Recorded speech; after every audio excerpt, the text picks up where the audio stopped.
मुहर्रम की हलीम सिर्फ खाना ही नहीं होती। जब मैं इसे बनाती हूँ तो मेरे ज़हन में सिर्फ एक ही बात आती है, सब्र। क्योंकि हलीम जल्दी नहीं बनती और जो चीज़ सब्र से बनती है ना, उसका टेस्ट ही अलग होता है। आज मैं आपको वही सब्र वाली रेसिपी सिखाऊंगी इजी टिप्स एंड ट्रिक्स के साथ। तो रेसिपी स्टार्ट कर लेते हैं। हलीम या फिर दलीम कह लीजिए।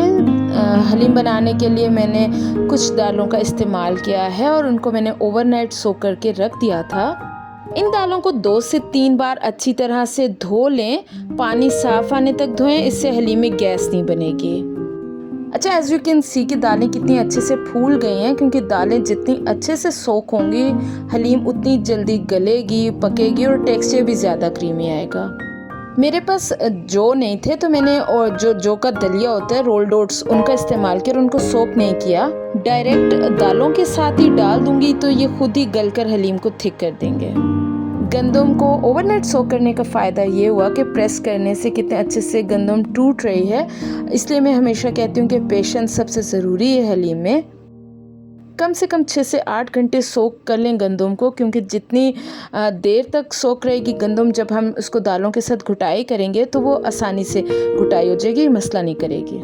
अच्छा, बात हो रही है दालों की, तो यहाँ एक टिप और दे दूँ कि जब भी आपने दालों को वॉश करना है, चाहे आप दाल पका रहे हैं या कुछ भी दाल जिसमें पका रहे हैं, उसको अच्छे से वॉश कर लें। वॉश करने के बाद जो पानी है उसको ड्रेन कर लें। सोक करने के बाद धोना इसलिए ज़रूरी है हलीम में, वरना स्मेल आ सकती है।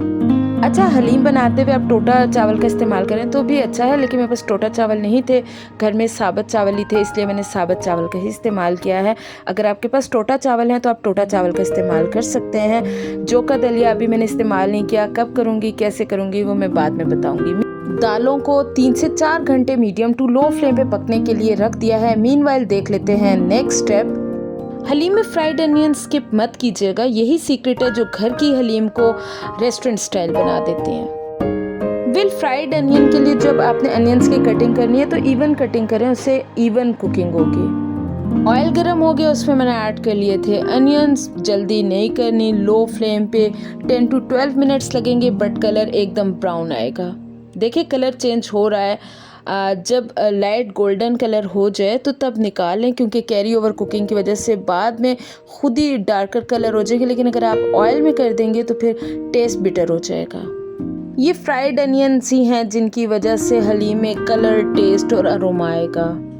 अच्छा, ये जो एक्स्ट्रा ऑयल है इसको निकालना ज़रूरी इसलिए है क्योंकि अनियन सॉफ्ट हो जाएंगे और क्रिस्पी नहीं रहेंगे। और समझ लीजिए कि ये जो घी इस्तेमाल किया हमने, ये गोल्ड है, इसको वेस्ट नहीं करेंगे, बाद में कुकिंग में इस्तेमाल कर लेंगे। एक्स्ट्रा ऑयल जो है वो निकाल लिया, अब इसको टिश्यू पे फैला लेंगे। जितना पतला फैलाएंगे उतनी जल्दी एयर में क्रिस्पी हो जाएंगे। एक के ऊपर एक लेयर मत लगाइए, क्योंकि सिंगल लेयर में फैलाने से स्टीम नहीं बनेगी। जब ये अनियन रूम टेम्परेचर में आ जाएं, क्रिस्पी हो जाएं, तो आप एक जार में स्टोर भी कर सकते हैं 1 वीक के लिए। ज़बरदस्त बरिस्टा यानी फ्राइड अनियन रेडी हो चुके हैं। अब देख लेते हैं नेक्स्ट स्टेप, यानी कि हलीम मसाला। हलीम मसाला बनाने के लिए मैंने लिए हैं कुछ खड़े मसाले। इन सबको ड्राई रोस्ट करना है बिना ऑयल के, बिल्कुल लो फ्लेम पर 1 to 2 मिनट्स के लिए, जस्ट इनकी अरोमा बाहर आ जाए। बस इतनी देर पकाएंगे कि खुशबू आने लगे, बस फ्लेम ऑफ कर देंगे, रूम टेम्परेचर में आने देंगे और ग्राइंड कर लेंगे। ज़बरदस्त सा हलीम मसाला रेडी हो चुका है, इसको साइड में रख देंगे बाद में यूज़ के लिए। मीनवाइल देख लेते हैं नेक्स्ट स्टेप। एक कढ़ाई में मैं ऐड करूँगी वो घी जिसमें मैंने प्याज को फ्राई किया था। उसमें मैं ऐड कर लूँगी अदरक लहसुन का पेस्ट और खुशबू आने तक पका लूँगी। जैसे लगे कि अदरक लहसुन की खुशबू आने लगी है तो उस पॉइंट पे मैं ऐड कर लूँगी यहाँ पे मटन। यहाँ पे मैंने मटन विद बोन्स का इस्तेमाल किया। आप यहाँ पे बोनलेस का भी इस्तेमाल कर सकते हैं, लेकिन मुझे पर्सनली मटन विद बोन्स ही पसंद है, क्योंकि जब यखनी निकलेगी, यखनी का टेस्ट दालों में जाएगा और दालें जो हैं वो अपना टेस्ट जो है वो देंगी, तो वही असल हलीम का जायका आएगा।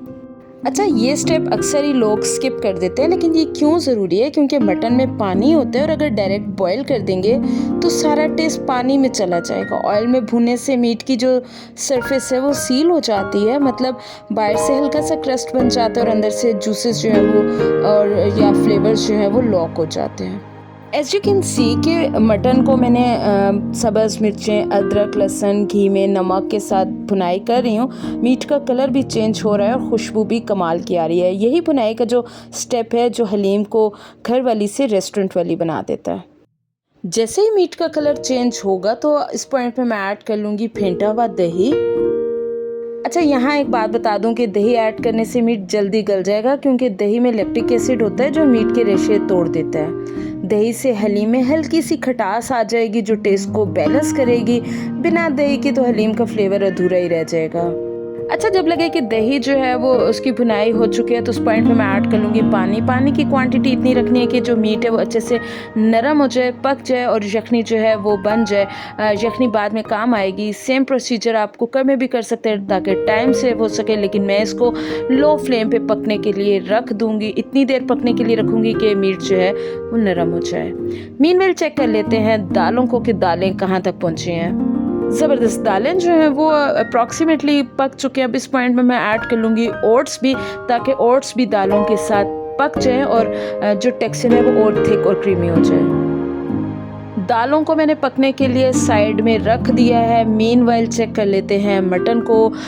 40 to 45 मिनट्स हो चुके हैं। मीट जो है वो अच्छी तरह से टेंडर हो गया है, खुशबू आ रही है और यखनी जो है वो भी बन चुकी है। अच्छा, अगर आप बीफ या मटन बोनलेस का इस्तेमाल करें तो वेल एंड गुड है। आप इसको डायरेक्ट ही रेशे बना लें फोक की हेल्प से, या फिर हाथ से ही रेशे बना लें और वो फिर दाल में इस्तेमाल करेंगे। लेकिन अब मैं मीट को साइड पे निकालूंगी क्योंकि मैंने बोन वाला मीट इस्तेमाल किया था। बोन से मीट को सेपरेट कर देंगे और फोक की हेल्प से रेशे बना लेंगे और यखनी जो है उसको साइड में रख देंगे। यखनी बिल्कुल वेस्ट नहीं करेंगे क्योंकि सारा टेस्ट और फ्लेवर इसी में है और यही बाद में हलीम में यूज़ कर लेंगे। ज़बरदस्त, हलीम के लिए जो मटन है वो रेडी हो चुका है। उसको साइड में रख देंगे। मीनवेल चेक कर लेंगे कि दालें कहाँ तक पहुँची हैं। यहाँ एक टिप दे दूँ कि बात हो रही है दालों की, तो जिस बर्तन में आपने दालों को पकाना है लॉन्ग टाइम के लिए पकनी है, इसलिए जिस बर्तन का इस्तेमाल करें उसका बेस जो है या तला कह लीजिए वो मोटा होना चाहिए, वरना दालें और गंदम नीचे से लग सकती हैं।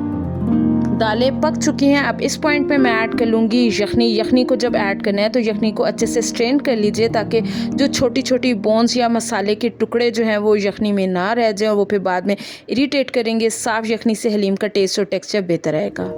और अब बारी है उस स्टेप की जो हलीम का असल जायका बनाता है। सबसे पहले इसमें मैंने ऐड किया फ्राइड अनियन, फिर मैंने इसमें ऐड किया रेशा किया हुआ मटन और साथ इसमें मैंने ऐड किया इमली। इमली का पल्प मैंने क्यों इस्तेमाल किया, क्योंकि इसमें टर्टेरिक एसिड होता है, हलीम के भारीपन को काटेगा और एक हल्की सी खटास देकर हर टेस्ट को बैलेंस कर देगा। बगैर इमली के तो हलीम थोड़ी सी हैवी लगेगी। अच्छा, यहाँ पे एक और टिप दे दूँ कि इमली का जो पल्प है वो लास्ट में ही ऐड करेंगे, क्योंकि अगर स्टार्ट में ऐड कर लेंगे तो इमली की एसिडिटी की वजह से दालें जो हैं वो ठीक से गलेंगी नहीं और सख्त हो जाएंगी। हलीम के लिए दालें अभी पक रही हैं, भुनाई होनी है, घोटा लगाना है, तो इस पॉइंट पे मैं ऐड कर लूँगी इसमें कुछ पाउडर मसाले। मसालों को भूनना लाजमी है, वरना कच्चे मसाले वाली हलीम खाकर आधी रात को मुझे डीएम ना करना कि पेट ख़राब हो गया। दालें, मटन का रेशा, फ्राइड अनियन, हलीम मसाला, दूसरे मसाले सब ऐड हो चुके हैं और अब शुरू है असली काम, यानी कि घोटना। इसको घोटना नहीं कहते, इसको रिश्तेदारों को पीसना कहते हैं। ये देखें, दाल धीरे धीरे आहिस्ता आहिस्ता स्मूथ हो रही है, बिल्कुल मेरी लाइफ की तरह। अच्छा, घोटते वक्त ये याद रखना है कि जितना घोटेंगे ना उतना ही रिश्ता मजबूत होता है। दाल और मीट का रिश्ता रिश्तेदारों वाला नहीं, क्योंकि वो तो वैसे ही ख़राब रहता है। हलीम जो है वो पक चुकी है। अब इसमें मैं ऐड करूँगी गरम घी। एक्चुअली तो ये घी नहीं है, ये हलीम का हाइलाइटर है। ज़्यादा ऐड करेंगे, इसके बिना तो हलीम अधूरी है और वैसे भी घी से हमारे हंडिया बड़ी बहू का नाम। बस जी, ऑयल भी मिक्स हो गया और हमारी ज़बरदस्त सी हलीम भी रेडी हो गई है। देखिए टेक्सचर स्पून खड़ा हो गया, मतलब परफेक्ट कंसिस्टेंसी है, बिल्कुल रेशेदार, स्मूथ और क्रीमी। मार्केट वाली से 10 गुना बेहतर और सबसे बड़ी बात घर की बनी हुई, मोहब्बत के साथ बनी हुई। एक्चुअली तो हलीम का असली मज़ा इस टेक्सचर में, पतली हो तो हलीम नहीं सूप बन जाता है। फाइनली हलीम को मैं 1 से 2 मिनट के लिए दम दे दूंगी ताकि सारे फ्लेवर्स जो हैं वो अच्छे से मेल्ट हो जाए और ज़बरदस्ती हलीम रेडी हो चुकी है। कर लेते हैं प्लेटिंग। देखिए बातों ही बातों में तो हलीम बन गई। कितनी आसान है हलीम बनाना। अब बहाना नहीं चलेगा कि हलीम मुश्किल है। बनाएं, खाएं और खुश रहें। कहते हैं ना, जो चीज़ दिल को अच्छी लगे उसको प्लेट में सजाना तो बनता है, और हलीम तो दिल के बहुत करीब है। हलीम पे मैं स्प्रिंकल करूँगी कुछ फ्राइड अनियन। हलीम को कलरफुल करने के लिए मैं इस पे स्प्रिंकल करूँगी कुछ हरा धनिया और पुदीना। बस अब लास्ट टच, मिर्च डाल दी है। अब जो खाएगा वो बोलेगा या अल्लाह इतना मज़ा, ये हलीम है या जादू। और स्प्रिंकल करूँगी मैं इसमें अदरक। बस अब अदरक के बाद तो हलीम की शक्ल ही बदल गई। पहले अच्छी थी, अब रॉयल लग रही है, दावत वाली फीलिंग आ गई है। बस ये हलीम रेडी है। प्लेटिंग, मिर्च, अदरक, लेमन सब डाल दिए है। अब नान तोड़ के खाने की बारी है। घर की हलीम, दिल का सुकून। रेसिपी शेयर कर दी, अब आप बनाओ और याद करो। रेसिपी अच्छी लगी हो तो लाइक ज़रूर करना। कमेंट में मुझे बताना कि लेमन का कॉम्बिनेशन हलीम के साथ कैसे है, और शेयर कर देना उस दोस्त के साथ जो कहती हो कि मुझे कुकिंग नहीं आती है। मिलते हैं एक नई रेसिपी के साथ। तब तक के लिए अपना ख्याल रखना। अल्लाह हाफिज़।